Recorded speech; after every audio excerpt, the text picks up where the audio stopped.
Kannada cinema ഇൻഡസ്ട്രിയിൽ ഇന്ന് ഏറ്റവും താരമൂല്യമുള്ള നടനാണ് യശ്. സിനിമാ മേഖലയിലെ ശക്തമായ വേഷങ്ങളിലൂടെയാണ് താരം ഇന്ന് ഇന്ത്യയിലുടനീളം അറിയപ്പെടുന്നത്. എന്നാൽ ടെലിവിഷൻ സീരിയലുകളിൽ അഭിനയിച്ചുകൊണ്ടാണ് നടൻ തന്റെ കരിയർ ആരംഭിച്ചതെന്നും പിന്നീട് ഒരു പാൻ ഇന്ത്യൻ താരമായി മാറി ഇന്നത്തെ ഏറ്റവും വലിയ നടന്മാരിൽ ഒരാളായി മാറുകയായിരുന്നുവെന്നും പലർക്കും അറിയില്ല. സൂപ്പർ സ്റ്റാർ പദവി ആസ്വദിക്കാനുള്ള അദ്ദേഹത്തിന്റെ പാത ഒട്ടും എളുപ്പമായിരുന്നില്ല. 1986 ജനുവരി 8-നാണ് നവീൻ കുമാർ ഗൌഡ എന്ന യഷിന്റെ ജനനം.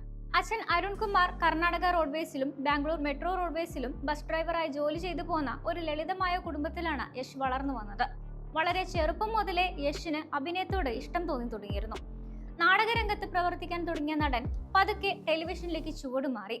മലബില്ലു, പ്രീതിയില്ലാടെ മേലെ തുടങ്ങിയ ഷോകളിൽ അദ്ദേഹം പ്രത്യക്ഷപ്പെട്ടു.